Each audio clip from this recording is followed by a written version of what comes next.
ابھی تم نے اقرار کیا ہے کہ تم میری ذات پر اعتماد کر کے بغیر دیکھے آنے والے لشکر کو مانو گے، اب میری ذات پر اعتماد کر کے بغیر دیکھے اللہ کو مان لو۔ میں ایسی بلندی پر کھڑا ہوں کہ گویا یہاں سے میں خود اللہ کو دیکھتا ہوں، اللہ تعالیٰ کی ذات کا استحضاء رکھتا ہوں، اللہ تعالیٰ کی ذات میرے شعور کا حصہ ہے۔ تم میری ذات پر اعتماد کر کے بغیر دیکھے نبیوں کو مانو، بغیر دیکھے آنے والی قیامت کو مانو۔ آپ کی پہلی دعوت دعوت ایمان ہے، لیکن اس دعوت ایمان میں آپ نے پہلے یہ بات سمجھائی کہ نبی پر اعتماد کا نام ایمان ہے۔ اس لیے میں نے عرض کیا کہ کملی والے کی ذات پر اعتماد ایمان ہے، اور جس کو نبی پر جتنا زیادہ اعتماد ہوتا ہے اس کا ایمان اتنا زیادہ مضبوط اور محفوظ ہوتا ہے۔ یہ پھر یہاں سے دوسری طرف بات جا سکتی ہے کہ نبی پر ایمان اور نبی پر اعتماد کیسا ہو۔ میں خلاصہ سرز کر دیتا ہوں، جیسا حضرات صحابہ کو نبی پر اعتماد تھا، معراج ہوئی، مشرکین مکہ نے مذاق بنا دیا، صدیق کے پاس بات پہنچی تو آپ نے پوچھا کہنے والا کون ہے؟ انہوں نے کہا کہ آپ کے یار ہیں، آپ کے نبی ہیں۔ فرماتے اچھا تم یہ بات صرف اس میں تکذیب کرتے ہو کہ وہ یہاں سے مکہ سے بیت المقدس جانے کے دعوے دار ہیں؟ پگلو میں تو اس سے بڑی بات مانتا ہوں، میں تو یہ مانتا ہوں کہ ان کی طرف روزانہ آسمان سے وحی اترتی ہے۔ اچھا بتاؤ وہ کہاں پہ ہے؟ تو لوگ بتاتے کہ وہ حرم میں ہے، مسجد الحرام میں۔ تو آپ چلے گئے، صدیق چلے گئے، تو مشرکین مکہ نے آپ کو گھیرے میں لیا ہوا ہے اور کچھ سوالات کر رہے ہیں، اور سارے سوالات غیر متعلقہ ہیں۔ سوال کیا ہے؟ بتائیے بیت المقدس کا گنبد کیسا ہے؟ جیسے میں آپ کے یہاں بھی بیان کے لیے آیا، میں باہر نکلا کہیں اور پہنچا تو مجھے مولانا صاحب پوچھنے لگے کہاں سے آئے؟ میں نے کہا بیان کر کے۔ کہاں بھائی؟ میں نے کہا جامع رقیہ بیان کیا ہے، وہاں پیر ابراہیم صاحب کی خانقاہ سے آیا ہوں۔ کہتے اچھا بتاؤ خانقاہ میں جو لائٹیں تو کتنی ہیں؟ حال جس میں بیٹھے وہاں کے پنکھے کتنے ہیں؟ اچھا یہ بتاؤ وہاں پر جو کتابیں رکھی تھی کتابوں کی تعداد کتنی ہے؟ وہاں کا پینٹ کیسا، کلر کیسا ہے؟ تو میں اسے کہوں گا کہ یار میں تو ان کاموں کے لیے نہیں گیا، میں عمارت کا حال کا جائزہ لینے تو نہیں گیا، یہ تو غیر متعلقہ سوال ہے۔ جو میرا مقصد تھا اس کے حوالے سے کوئی پوچھنا ہے تو پوچھو، تصدیق کروانی ہے تو میں ابھی نمبر ملا دیتا ہوں، فلاں صاحبہ موجود تھے، مولانا قاری زین صاحب تھے، یہ نمبر ملا ہوا ہے، آپ ان سے پوچھ لیں۔ اب مشرکین مکہ سوال کیا کرتے ہیں کہ آپ بیت المقدس گئے؟ سرکار فرماتے گیا۔ اچھا بتائیے وہاں کی سیڑھیاں کیسی ہیں؟ اللہ تعالیٰ نے تمام حجابات اٹھا لیے، ساری رکاوٹیں اٹھائی، بیت المقدس مسجد اقصی کے سامنے ہے، اور آپ بتا دیتے کہ سیڑھی ایسی ہے۔ صدیق موجود ہے جنہوں نے سیڑھیوں کو دیکھا نہیں ہے۔ حضور نے فرمایا سیڑھیاں اتنی ایسی، تو فوراً کہتے صدقتا یا رسول اللہ، اللہ کے نبی آپ نے سچ کہا ہے۔ وہ پوچھتے گنبد کیسا؟ سرکار فرماتے ایسا، کلر رنگ ایسا۔ صدیق نے دیکھا نہیں ہے، فوراً کہتے صدقتا یا رسول اللہ، آپ نے سچ کہا ہے۔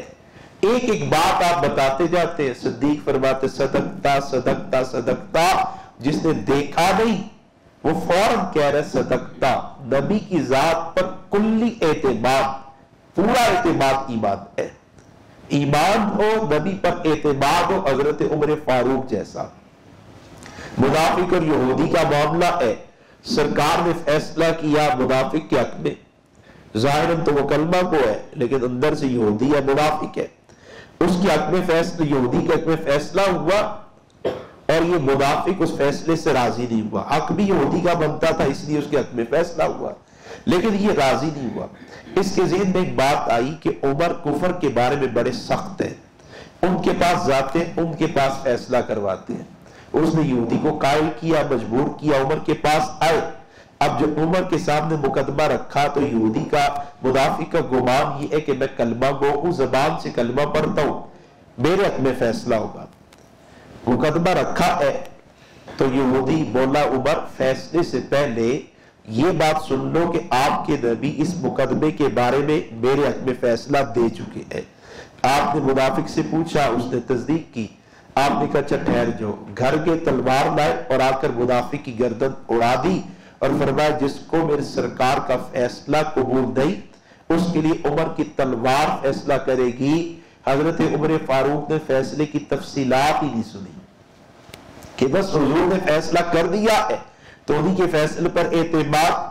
حضرت عثمان کے خلاف خارجی فتنہ بڑھ گیا، بغاوت بڑھ گئی، سرکار کا دیدار ہوا، شیخین کریمین ساتھ ہیں، تو حضرت رسول پاک صلی اللہ علیہ وسلم نے فرمایا کہ عثمان آج کا افطار ہمارے ساتھ کرنا۔ تو حضرت عثمان نے اہل مدینہ کو بتا دیا، خود روزہ رکھا، اہل مدینہ کو بتا دیا سرکار کا فرمان آیا ہے، حکم آ چکا ہے، اب تو عثمان حضور کے پاس جانے لگا ہے۔ اور کتنا زیادہ اعتماد ہے، مدینہ سے روپوش نہیں ہوئے، چھپے نہیں، دستے نہیں بلائے، محافظین اکٹھے نہیں کیے، تلاوت قرآن شروع کر دی۔ یقین کامل ہے کہ آج عثمان جو بھی سبب اختیار کرے ہر ایک سبب ساتھ چھوڑ جائے گا، وجہ حضور نے فرما دیا ہے۔ عثمان آج حضور کے پاس پہنچے گا۔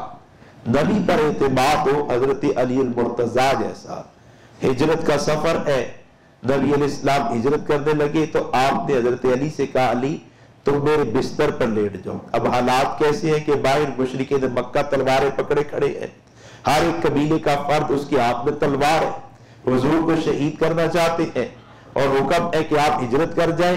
سرکار حضرت علی سے فرماتے کہ آپ میرے بستر پر لیٹ جائیں اور فرماتے کہ علی یہ میری کملی چادر اپنے اوپر اوڑھ دو۔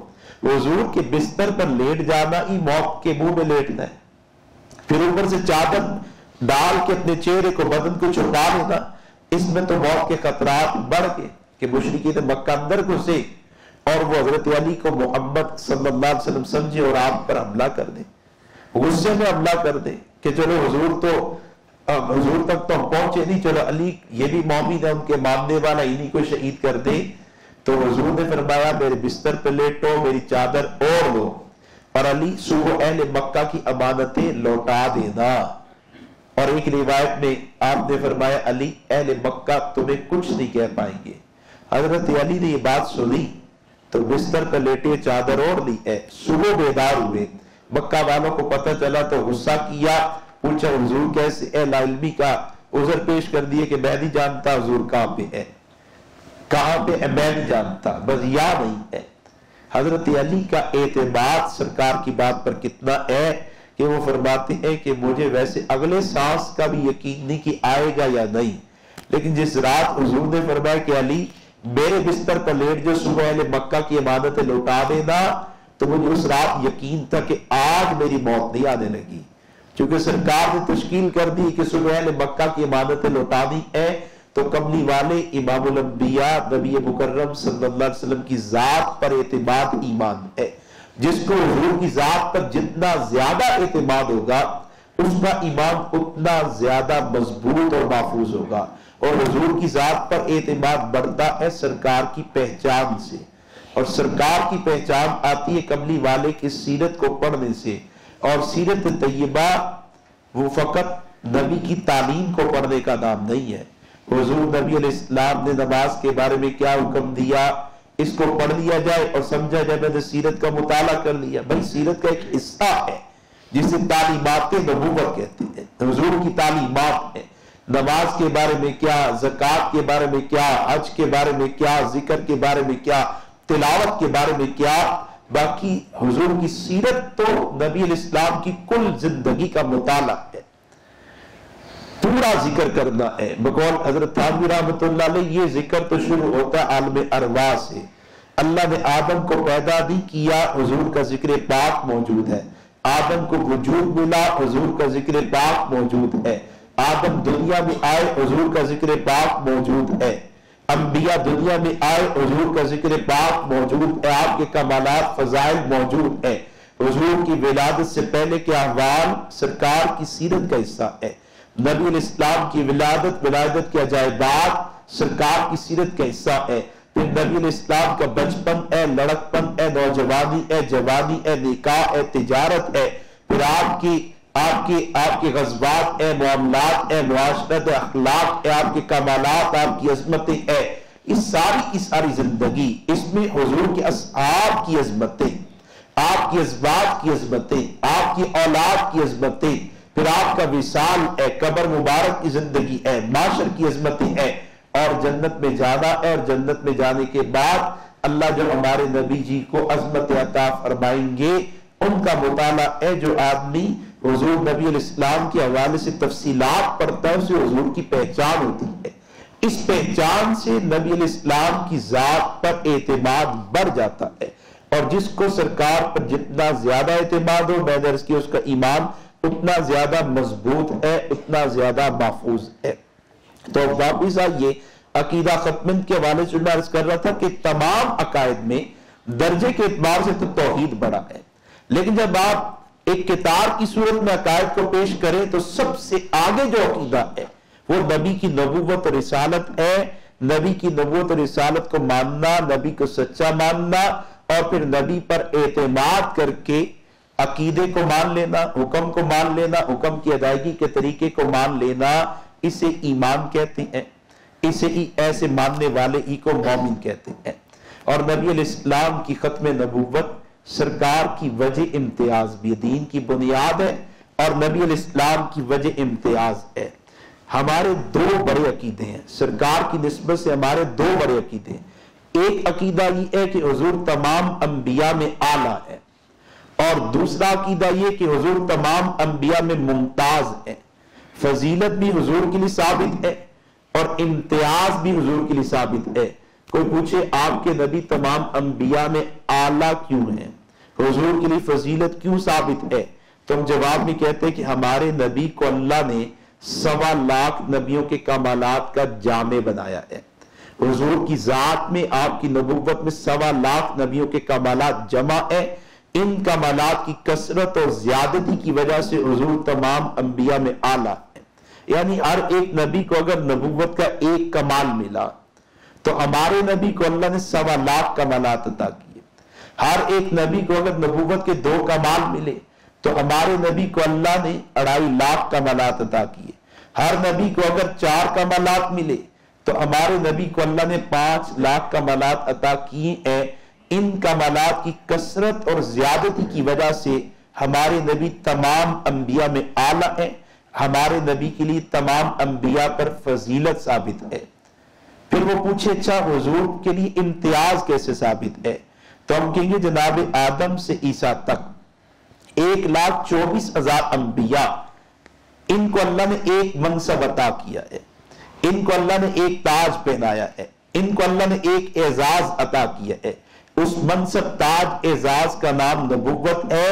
حضرت آدم اللہ کے نبی، حضرت شیس اللہ کے نبی، حضرت نوح اللہ کے نبی، ان تمام کے پاس نبوت والا منصب، ان تمام کو نبوت کا ایک تاج پہنایا گیا، اور ہمارے نبی کو اللہ نے 2 منصب عطا کیے، ہمارے نبی کو اللہ نے 2 اعزاز عطا کیے، ہمارے نبی کو اللہ نے 2 تاج پہنائے، ایک منصب نبوت والا اور دوسرا منصب ختم نبوت والا، ایک اعزاز نبوت والا اور دوسرا اعزاز ختم نبوت والا، ایک تاج تاج نبوت ہے اور دوسرا تاج تاج ختم نبوت ہے۔ سرکار اپنی ختم نبوت کی وجہ سے تمام انبیاء میں ممتاز حیثیت کے عامل ہیں۔ سارے نبی ہیں، حضور نبی بھی ہے، خاتم النبیین بھی ہے، سب کے پاس نبوت ہے، حضور کے پاس نبوت بھی ہے اور ساتھ ختم نبوت بھی ہے۔ اور یہ ختم نبوت کا عقیدہ ہمارے نبی کو پہلے انبیاء میں ہر ایک پہلو سے امتیاز عطا کرتا ہے۔ اگر آپ اخلاق کے اعتبار سے دیکھیں تو آپ کو حضور تمام انبیاء میں ممتاز نظر آتے ہیں۔ اگر آپ کمالات کے اعتبار سے دیکھیں تو حضور تمام انبیاء میں ممتاز نظر آتے ہیں۔ اگر آپ تعلیمات کے اعتبار سے دیکھیں تو حضور تمام انبیاء میں ممتاز نظر آتے ہیں۔ اگر آپ معجزات کے اعتبار سے دیکھیں حضور تمام انبیاء میں ممتاز نظر آتے ہیں۔ اگر آپ کتاب کے اعتبار سے دیکھیں حضور تمام انبیاء میں ممتاز نظر آتے ہیں۔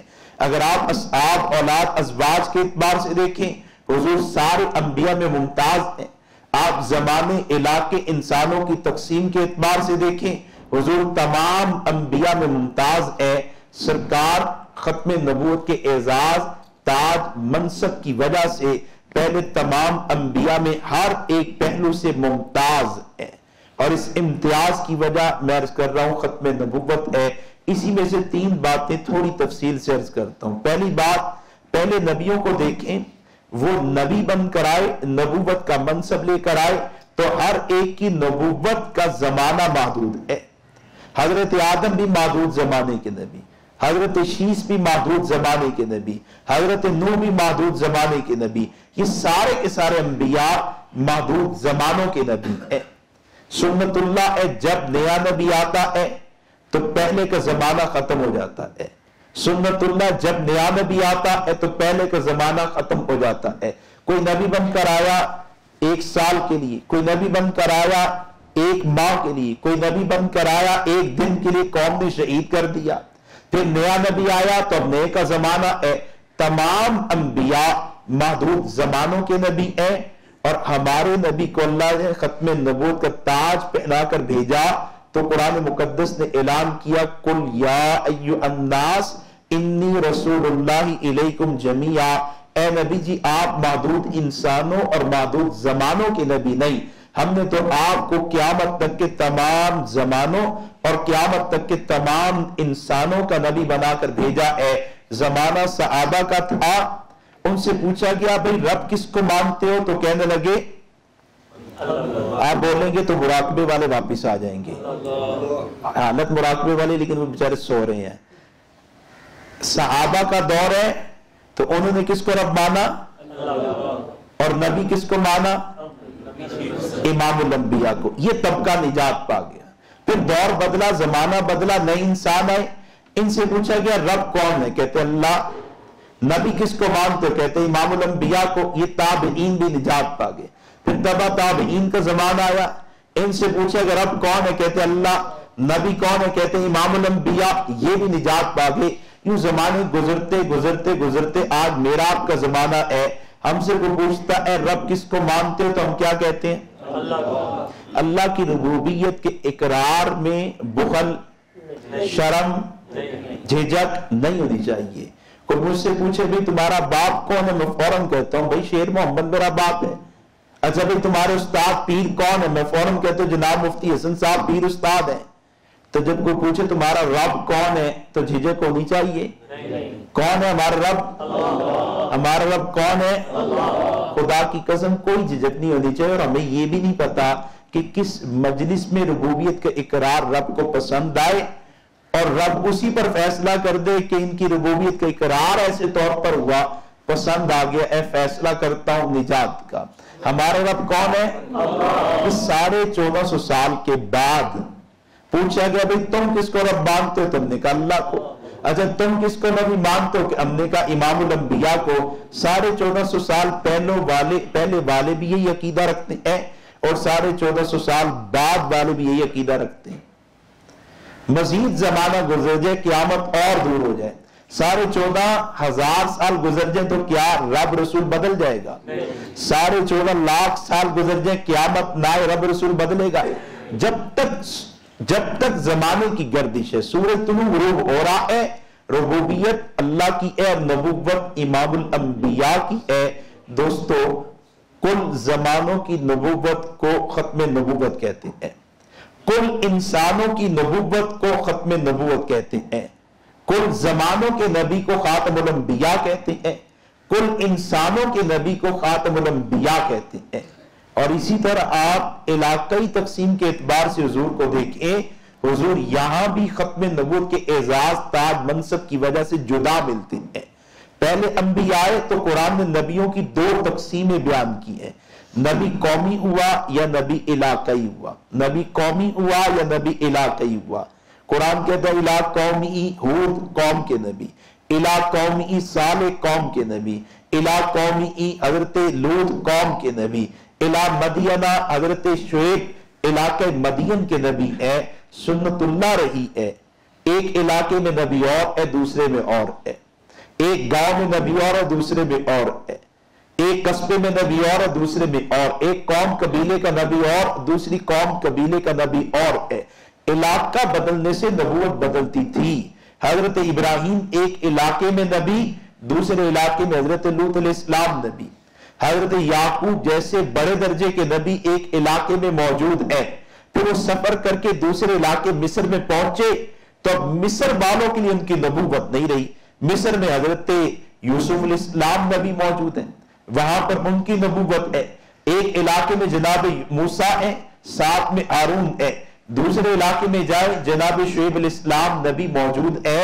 یہ پہلے انبیاء نبی بن کر آئے، نبوت کا منصب لے کر آئے، تو ہر ایک کی نبوت کا زمانہ محدود، علاقہ محدود ہے، محدود علاقے کے نبی۔ حضور ختم نبوت کی دستار، ختم نبوت کا تاج پہن کر آئے تو قرآن مقدس نے اعلان کیا وَمَا أَرْسَلْنَاكَ إِلَّا رَحْمَةً لِلْعَالَمِينَ، کہ حضور قومی نبی نہیں ہے، علاقائی نبی نہیں ہے۔ ایسا نہیں کہ آپ صرف قوم قریش کے نبی، ایسا نہیں کہ آپ صرف اہل مکہ کے لیے نبی۔ اللہ فرماتے ہم نے تو آپ کو رحمت للعالمین بنا کر بھیجا ہے۔ یہ وہ لفظ ہے جو اللہ نے اپنی ربوبیت کے لیے بیان کیا ہے۔ ہم قرآن شروع کرتے ہیں تو پہلی سورت پڑھتے ہیں سورہ فاتحہ، اور پہلی آیت پڑھتے ہیں الحمدللہ رب العالمین، تمام تعریف اللہ کے لیے۔ ہم نے پوچھا اللہ کون؟ تو جواب آیا وہ رب العالمین ہے، سارے جہانوں کا پروردگار وہ ہے۔ قرآن کا آغاز اللہ کی ربوبیت سے ہے، اور قرآن کے اختتام بھی اللہ کی ربوبیت پر ہے۔ آخری سورت ہے سورہ ناس، تو ہم سورہ ناس پڑھتے ہیں تو پہلی آیت کون سی؟ قل اعوذ برب الناس۔ ابتدا میں اللہ کی ربوبیت کے ایک پہلو کو بیان کیا، اور قرآن کے اختتام پر اللہ کی ربوبیت کے دوسرے پہلو کو بیان کیا، اور ابتدا میں اسی آیت کی ضمن میں سرکار کی ختم نبوت کے ایک پہلو کو بیان کیا، اور اختتام پر جائیں تو اس آخری سورت کی پہلی آیت کے ضمن میں سرکار کی ختم نبوت کے ایک پہلو کو بیان کیا ہے۔ رب اپنی ربوبیت کے ساتھ ساتھ سرکار کی نبوت اور سرکار کی ختم نبوت کو چلاتا رہتا ہے۔ آپ کو صرف کلمے میں نہیں، قرآن مقدس میں جائیں تو اللہ کی ربوبیت کے ساتھ سرکار کی نبوت کا تذکرہ، سرکار کی ختم تذکرہ ملتا رہتا ہے۔ تو بہرحال یہ پہلی آیت ہے الحمدللہ رب العالمین، اور وہاں فرمایا وَمَا أَرْسَلْنَاكَ إِلَّا رَحْمَةً لِلْعَالَمِينَ۔ مطلب کیا ہے کہ اگر اب آپ ایک علاقے سے دوسرے علاقے میں جائیں، ایک شہر سے دوسرے شہر میں جائیں، ایک صوبے سے دوسرے صوبے میں جائیں، ایک ملک سے دوسرے ملک میں، ایک بر اعظم سے دوسرے بر اعظم میں، جہاں کہیں جائیں نجات چاہیے تو رب ماننا ہوگا اس کو جو رب العالمین ہے، نبی ماننا ہوگا اس کو جو رحمت للعالمین ہے، کل جہانوں کا پروردگار اللہ رب العالمین، اور کل جہانوں کے لیے نبوت امام الانبیاء کی ہے۔ کوئی پوچھ لینا ختم نبوت کسے کہتے ہیں، تو میں ختم نبوت کا ایک معنی یہ کرتا ہوں کہ حضور کل جہانوں کے نبی ہیں، کل جہانوں کی نبوت کو ختم نبوت کہتے ہیں، اور کل جہانوں کے نبی کو خاتم النبیین کہتے ہیں۔ اس ساری بحث کو آپ ایک سطر میں بیان کرتے ہیں تو آپ کہتے ہیں کہ حضور کل جہانوں کے، کل زمانوں کے، کل انسانوں کے نبی ہیں۔ اس کا حاصل کیا نکلے گا؟ کوئی بھی انسان کسی بھی خطے میں ہو، کسی بھی قوم سے ہو، کسی بھی رنگ نسل سے ہو، کسی بھی زمانے میں ہو، اگر نجات چاہتا ہے تو نجات کے سارے دروازے بند ہو چکے ہیں۔ ایک در کھلا ہے، در مصطفیٰ ہے، اور اسی نجات کے در کا نام ختم نبوت ہے۔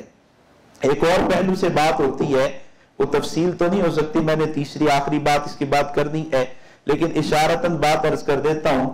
ختم نبوت یہ مرکز وفا کا نام ہے، ختم نبوت مرکز محبت کا نام ہے، ختم نبوت مرکز ہدایت کا نام ہے، ختم نبوت مرکز نجات کا نام ہے۔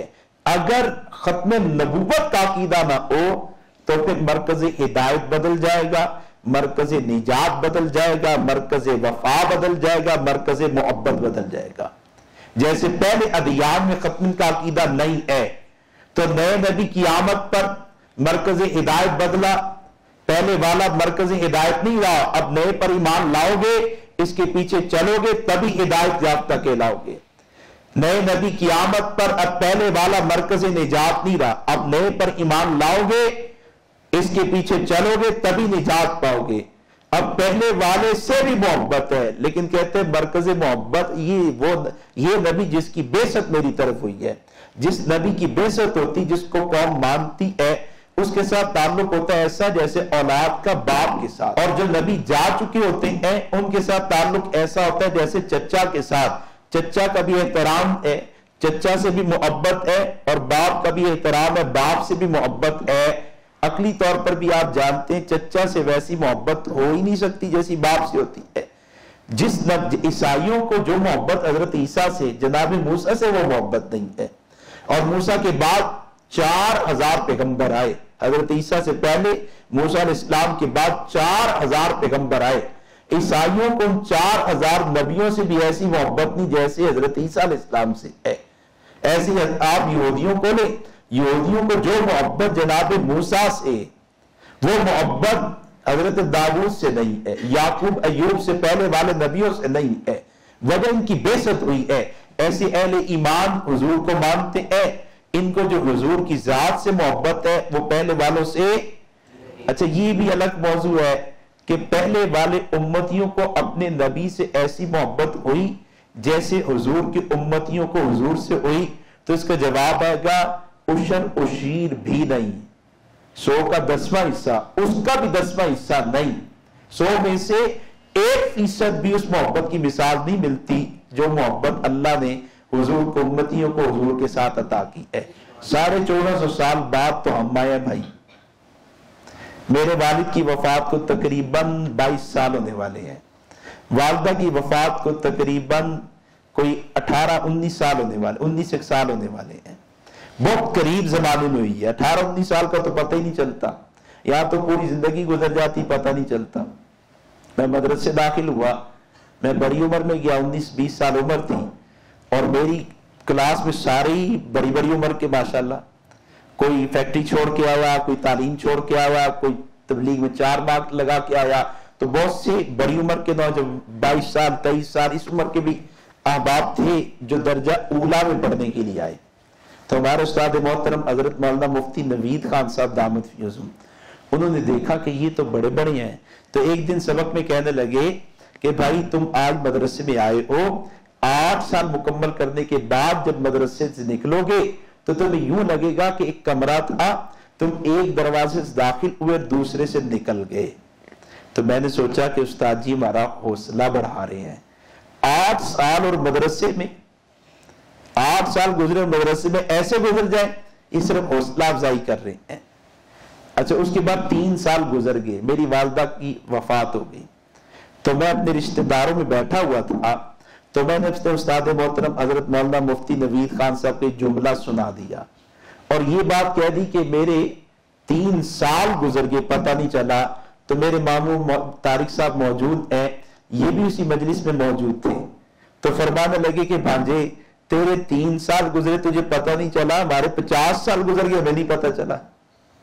اس کے بعد میری توجہ کہ آج جو جتنا بھی بوڑھا ہے اس سے پوچھو یار یہ تمہاری زندگی کیسے گزری، تو وہ کہے گا جیسے جوان تیرے 20 سال گزرے، میرے 80 سال تیرے 20 سال کوئی فرق نہیں ہے، جیسے تجھے 20 گزرنے کا پتہ نہیں چلا ایسے مجھے 80 گزرنے کا پتہ نہیں چلا۔ میرے گھر میں ایک دوست بیٹھے تھے مفتی ثاقب علی صاحب، تو میں نے ان سے کہا مفتی صاحب 27 سال گزر گئے اور پتہ ہی نہیں چلا یار، زندگی بیکار گزر گئی، ردی ہو گئے، ہم دین کا کوئی کام نہیں کر سکے، رب سے کوئی تعلق نہیں مضبوط کر سکے، جوڑ نہیں سکے۔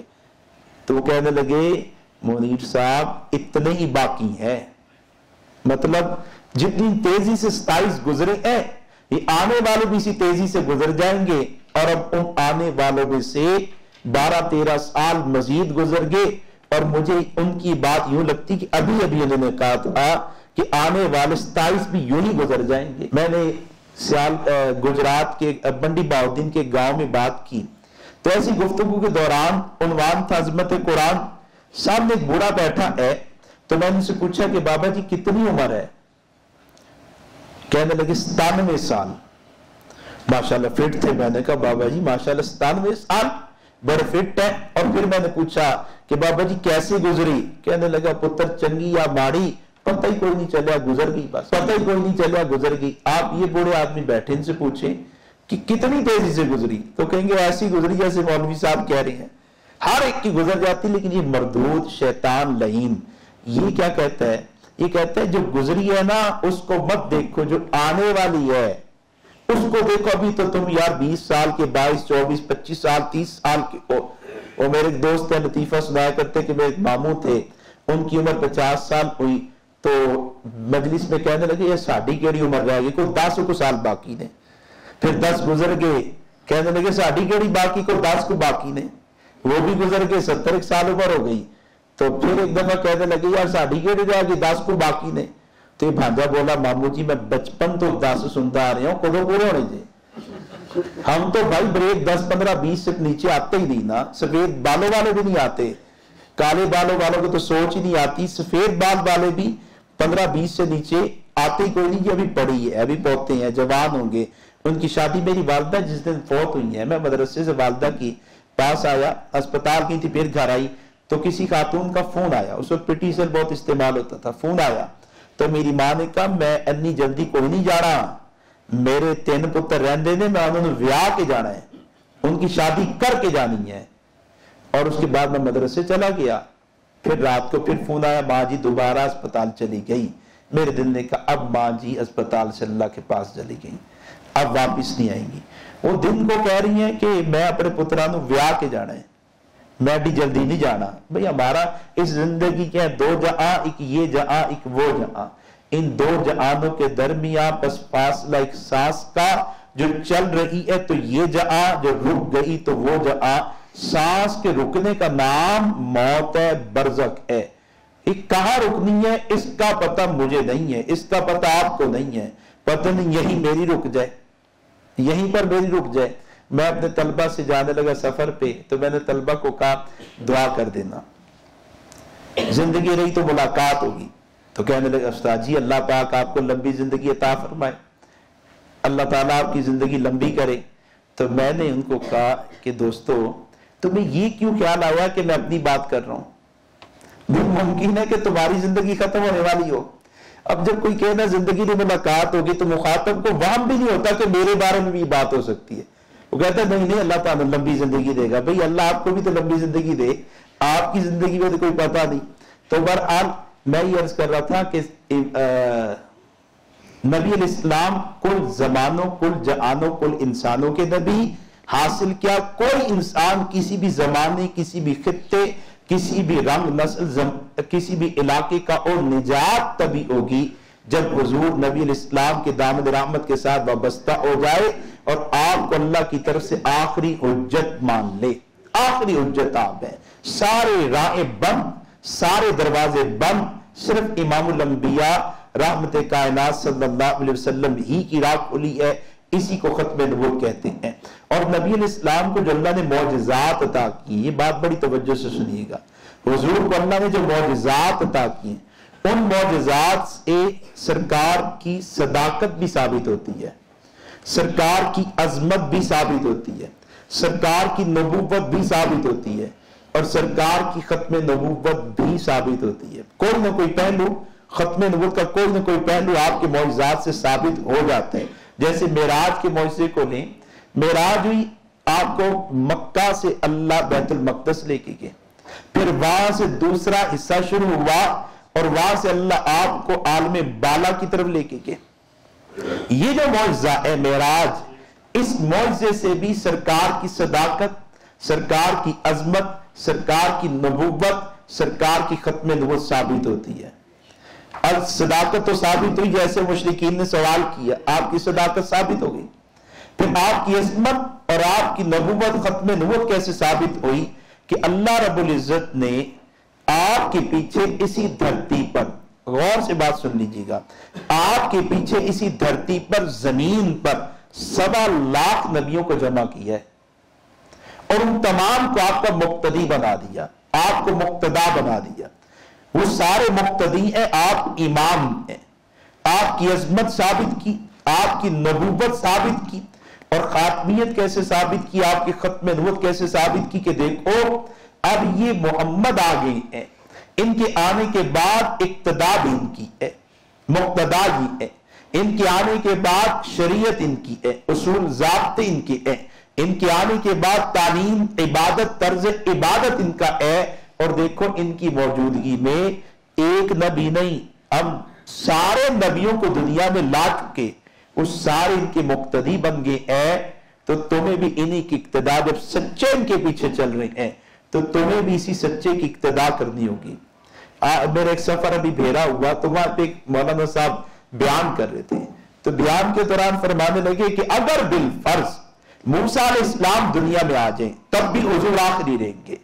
بات اس پر کر رہے تھے کہ حضرت عیسیٰ کی آمد سے حضور کی ختم میں کوئی فرق نہیں آتا، چونکہ حضور کو ختم القطاعت پہنایا گیا، اس کا مطلب حضور کی آمد کے بعد اللہ کسی کو نبوت عطا نہیں کریں گے۔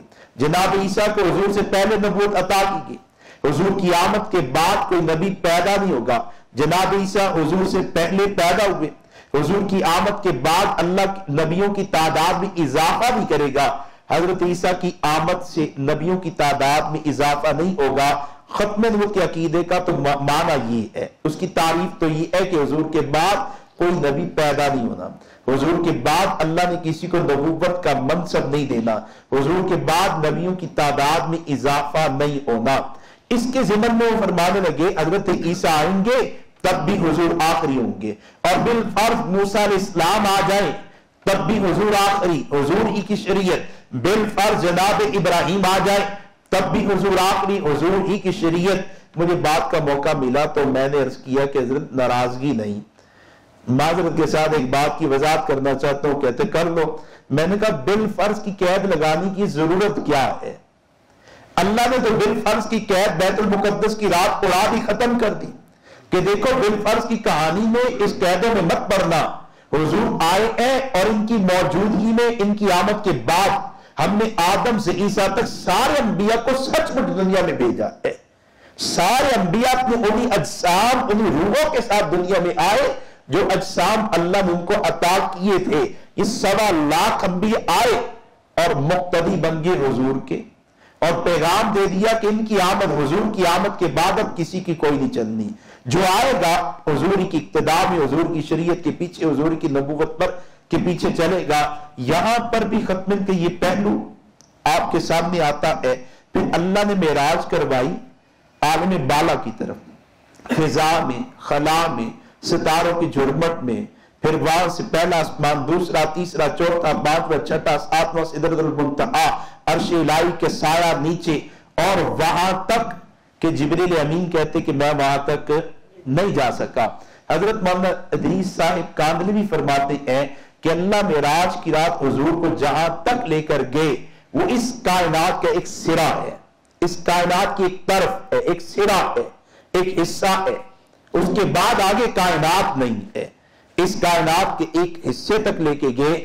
مجھے آپ کو پیغام کیا دیا کہ میرے نبی خاتم الانبیاء ہیں، اور خاتم الانبیاء کا مطلب یہ ہے کہ حضور کل جہانوں کے نبی ہے، یعنی تم اگر طاقت پاؤ زمین سے باہر آنے کی، تم زمین سے باہر آنے کی طاقت پاؤ، ہوا میں آؤ، تو یاد رکھنا ہوا میں ربوبیت میری ہے، نبوت سرکار کی ہے، میرے محبوب کی ہے۔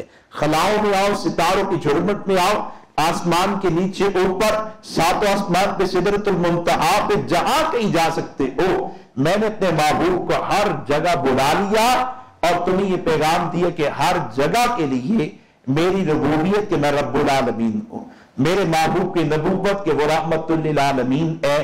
میں نے شروع میں عرض کیا کہ عقیدہ ختم نبوت اتنا وسیع مفہوم رکھتا ہے اور اتنے پہلو رکھتا ہے، اتنی وضاحت اور تفصیلات ہے کہ ایک نشست میں اگر اسی پر بات کی جائے تو ممکن نہیں ہے۔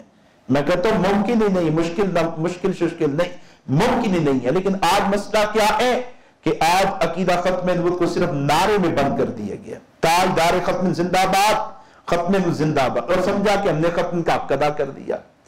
آج مسئلہ کیا ہے کہ یہ کہہ دیا حضور کو نبی مانتے ہیں، خاتم الانبیاء مانتے ہیں۔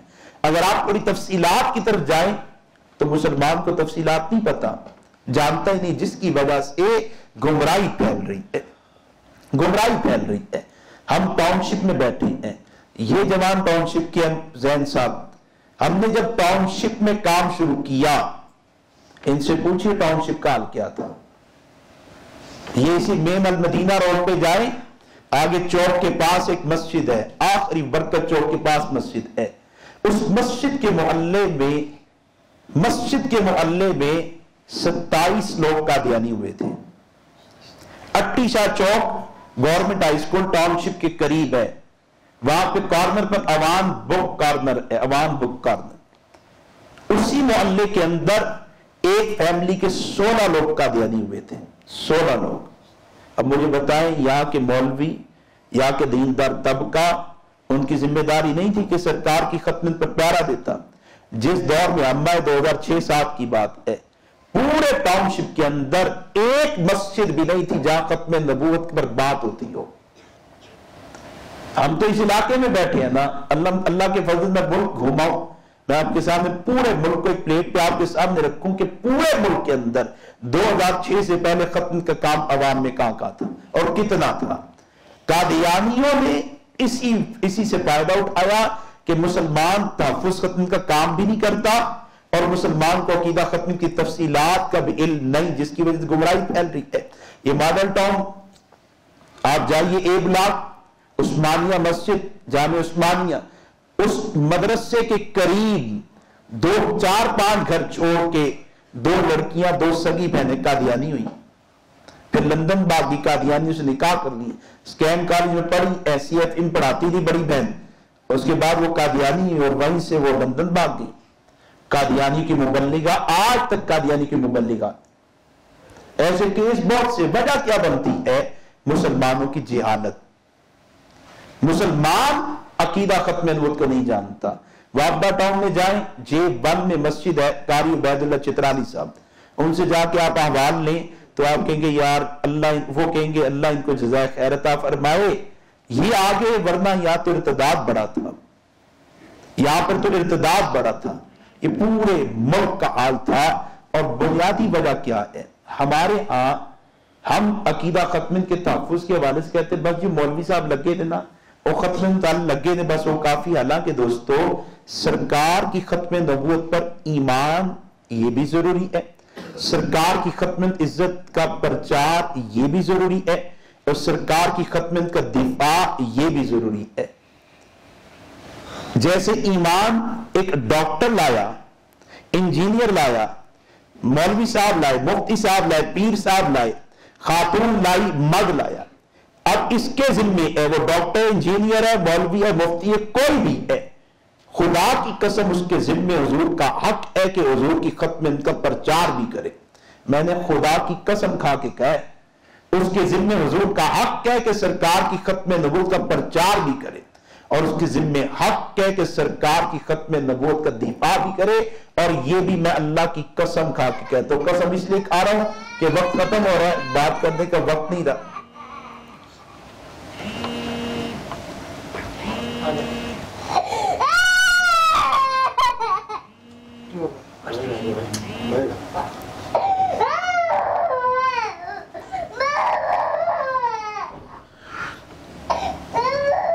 سرکار کی عزت، سرکار کی ختم نبوت پر پہرا دینا، اس کی حفاظت، اشاعت اور چیز ہوتی ہے، دفاع اور چیز ہوتا ہے۔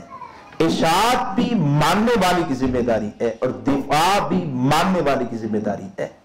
ایک بچہ ماں کی عزت کو مانتا ہو، باپ کے مقام کو مانتا ہو، اور پھر کہتا بھی ہو میری ماں بڑی عزت والی، میرے باپ کا بڑا مقام، میرے باپ کی بڑی شان، خدا نہ کرے ماں کی عزت پر حملہ ہو جائے، باپ کے مقام پر حملہ ہو جائے اور وہ دفاع نہ کرے۔ ڈاکٹر ہے، مریضوں میں مصروف ہے، ماں نے پوچھا بیٹا تو میری عزت کے دفاع کے لیے کیوں نہیں آیا؟ کہتا ماں ڈاکٹروں خدمت خلق میں مصروف تھا، اماں وکیلوں عدالت میں مقدمہ لگا تھا، اماں میں تاجر ہوں تجارت کا وقت تھا، اماں میں مولوی صاحب ہوں بچوں کو پڑھانے کا وقت تھا۔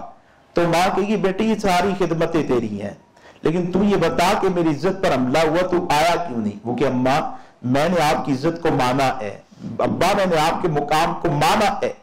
تو ماں کہے گی بیٹے ماننا بھی ہے اور دفاع بھی کرنا ہے، ماننے والی کی ذمہ داری ہے دفاع کرنا۔ آج محرومی کی بات یہ ہے کہ دفاع دین والوں کو رد دین والا سمجھے، رد فتن والا سمجھا جاتا ہے۔ جو آدمی دفاع دین، تحفظ دین کا کام کر رہا ہے نا، اسے کہتے ہیں باطل کا رد کر رہا ہے۔ بھئی باطل کا رد حق کا دفاع ہے. آپ کے لاہور کے ایک بہت بڑے تاجر ہیں, بڑا نام ہے ان کا, ہم ان کے پاس گئے ان کے آفس ملنے کے لیے. اب ایک تو بات یہ ہوتی ہے کسی مالدار کے پاس چلے جائے تو اس بیچارے کو پہلا وسوسہ آتا ہے کہ مولوی صاحب آئے نے, اینا دی کوئی عمارت بن رہی ہوئے گی, کوئی طالب علم کا چندے کا مسئلہ ہوگا, کوئی لٹریچر چھاپنا ہوگا. اس لیے میں جاتا ہی مالداروں کے پاس جاتا ہی کوئی نہیں ہوں. میں دوستوں کہتا ہوں کہ آپ چلے جاؤ, میں اس نسبت سے نہیں جا سکتا, اگرچہ میرا یہ عقیدہ ہے کہ ہر ایک مسلمان کے مال پر بھی حضور کا پورا حق ہے, ہر ایک مسلمان کے مال پر بھی سرکار کا حق ہے. لیکن ہم چلے گئے, ان سے جا کے بات کرنی تھی کہ آپ اپنی فیکٹریوں کے اندر ختم نبوت کے عقیدے کا پرچار کریں اور اس عقیدے کے دفاع کے لیے ہمارا ساتھ دیں. اپنے مجموعوں کو جمع کریں, ہم میں سے کوئی ساتھی آئے گا سیشن پر آدیہ کرے گا. اب بات شروع تو میں نے ان سے عرض کیا کہ سر ہمارا مسئلہ پہلا تو یہ ہے کہ جب ہم کہیں جا کر کہتے ہیں کہ ہم ختم نبوت والے, تو مسلمان کے ذہن میں اچھا مرزائیوں کے خلاف جو کام کرتے ہیں, ہمارے لیے تو بڑی سعادت ہے کہ ہمیں یہ سمجھا جائے کہ حضور کے دشمنوں کے خلاف کام کرنے والے. لیکن اس سے پہلی نسبت کیا ہے, ہم ان کے مقابلے میں کیوں آئے ہیں؟ وہ تو سرکار کی عزت کی بات ہے, سرکار کی ختم کے دفاع کا مسئلہ ہے. جو ماننے والا ہے اسی کے ذمے دفاع ہے. دفاع کس درجے کا ہے اس پر کبھی پھر بات کریں گے, لیکن صحابہ کا طرز عمل دیکھ لیں. صحابہ نے حضور کو مانا بھی ہے اور حضور کا دفاع بھی کیا ہے. صحابہ نے سرکار کی ختم کو مانا بھی ہے, سرکار کی ختم کا دفاع بھی کیا ہے. حضور کی عزت کو مانا بھی ہے, حضور کی عزت کا دفاع بھی کیا ہے. ذات پیغمبر کی بات صحابہ دفاع کرتے ہیں, عزت رسول کی بات صحابہ دفاع کرتے ہیں, ختم نبوت کی بات صحابہ دفاع کرتے ہیں. اور حضور جب صحابہ سے بیعت لیتے ہیں, بڑی مشہور بیعت ہے جسے بیعت عقبہ ثانیہ کہتے ہیں, آپ بیعت لے رہے ہیں تو بیعت میں آپ کیا کہتے ہیں؟ اے مدینہ سے آنے والوں, اس میں نام یسرب تھا لینا وہ اچھا نہیں ہے, مدینہ سے آنے والوں بیعت کرو کہ تم اللہ کا شریک نہیں ٹھہراؤ گے. انہوں نے کہا ہم اللہ کا شریک نہیں بنائیں گے. بیعت کرو کہ تم زنا نہیں کرو گے, زنا نہیں کریں گے, قتل نہیں کرو گے, قتل نہیں کریں گے. اس پر بیعت نہیں جاری, کرو گے کیا اس پر بھی بیعت, اور جو نہیں کرنا اس پر بھی بیعت. اور حضور بیعت لیتے ہیں اور وعدہ لیتے ہیں کہ مدینہ سے آنے والوں مجھ محمد سے وعدہ کرو کہ تم میرا دفاع میرا تحفظ بھی کرو گے. یہ بیعت کے الفاظ اور یہ بیعت کی کلمات کن کن چیزوں پر بیعت لینی ہے, یہ نبی اپنی طرف سے بیان نہیں کر سکتا, یہ اللہ کی طرف سے ہے کہ ان چیزوں پر آپ ان سے بیعت لیں. تو بیعت نہیں جاری ہے, حضور فرماتے ہیں بیعت کرو اور وعدہ کرو کہ تم محمد کے ساتھ محمد کا دفاع کرو گے, میرا دفاع کرو گے, میرے دشمن کے مقابلے میں آؤ گے, میری ذات میری عزت کے پر پہرا دو گے. اور ان لوگوں نے بیعت کی. حضرت عباس نے کہا کیا کہہ رہے ہو؟ انہوں نے کہا ہم نے بیعت کی ہے, ہجرت کی اب دعوت دے رہے ہیں. فرمایا جانتے ہو جس ذات کو ہجرت کی دعوت دے رہے ہو یہ تمہارے ساتھ چلے گی تو پورا عرب تمہارا دشمن بن جائے گا. یہ گنتی کے چند لوگ ہیں اور عباس کہہ رہے کہ پورا عرب تمہارا دشمن بن جائے گا. اگر تم سے وفا کر سکتے ہو, ان کا دشمن میدان میں آئے تم دفاع کر سکتے ہو, ان کو لے جاؤ, ورنہ عباس کا قبیلہ ہے, قبیلے نے چھوڑا تو عباس اپنے بھتیجے کا دفاع کرے گا. بطور بھتیجے کے دفاع کا اعلان کیا ہے. اللہ کو حضور سے وفاداری کا اظہار اقرار اعلان کتنا محبوب ہے. اللہ نے حضرت عباس کو ایمان عطا کر دیا. حضور کے دو چچا مسلمان, ایک حضرت عباس اور ایک حضرت حمزہ. حضرت عباس نے کہا میں آپ کا دفاع کروں گا, نسب کی وجہ سے, ایمان کی وجہ سے نہیں, ابھی تو ایمان لائے نہیں تھے. اللہ کو اتنا پسند آیا حضرت عباس کو ایمان دیا. حضرت حمزہ کو پتہ چلا, مدینہ میں ایک لونڈی نے کہا کہ آج ابو جہل نے تیرے بھتیجے کو بڑی گالیاں دی ہیں, توہین کی, گستاخی کی ہے, اور کمال ہے قربان جب ضبط اتنا بولے نہیں, تیرا بھتیجا بولا ہی نہیں, خاموش رہا.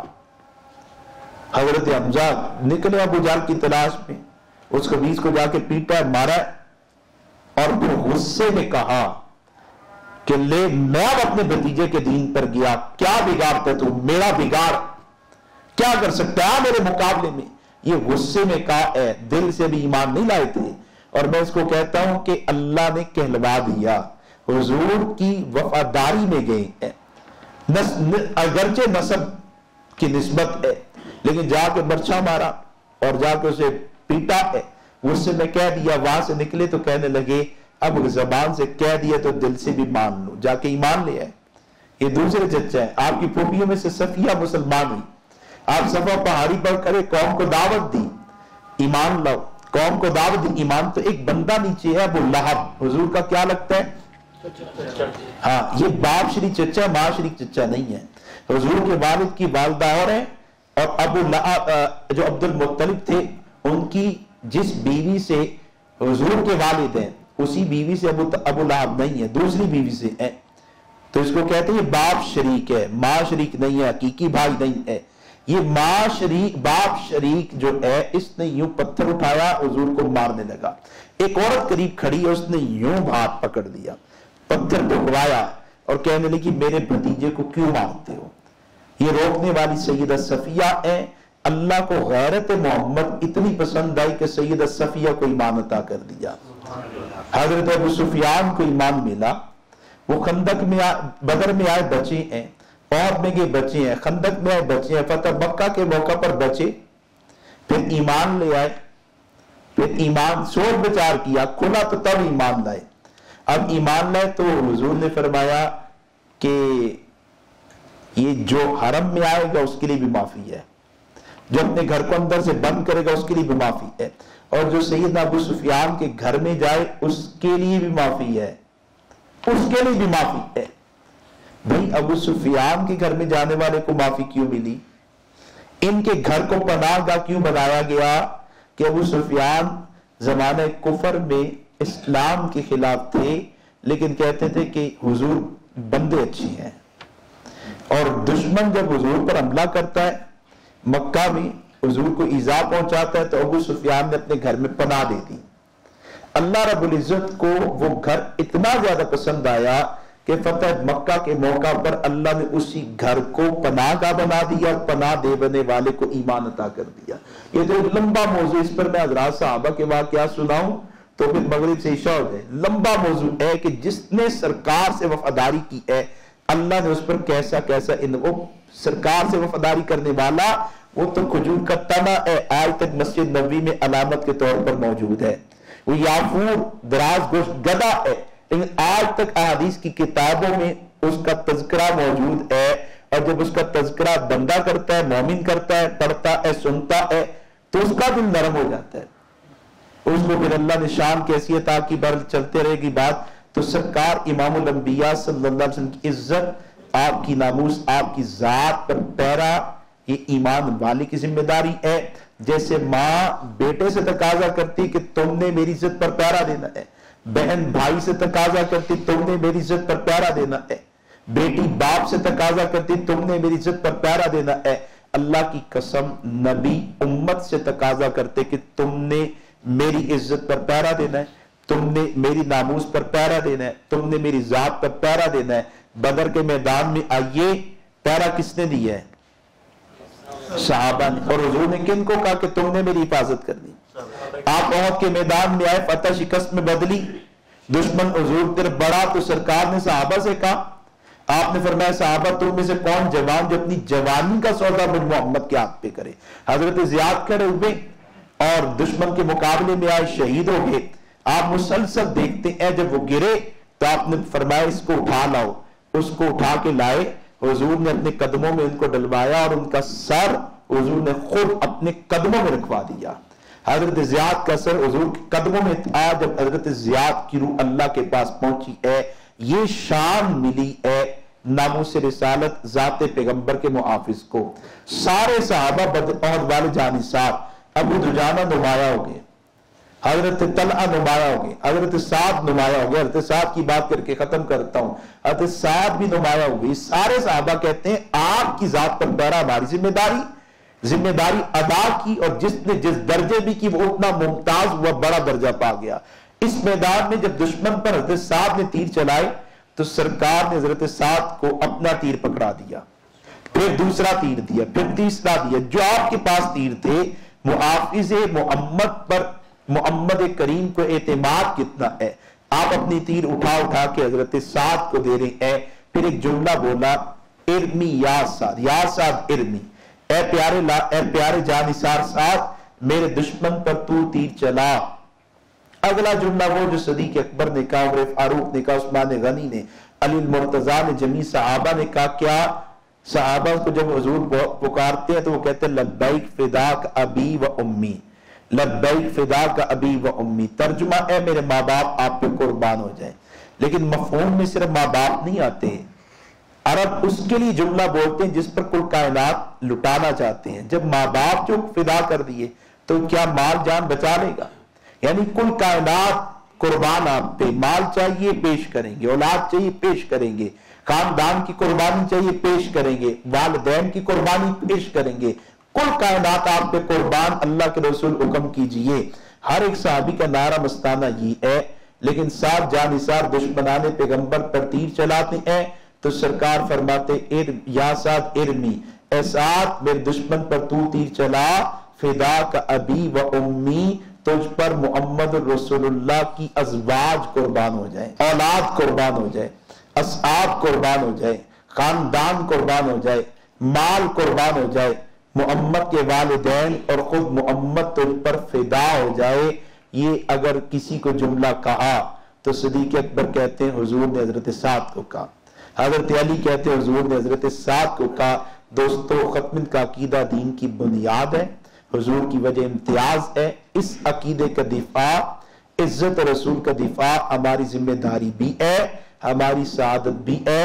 اگر ہم عزت رسول کا دفاع کر گے تو تر جائیں گے۔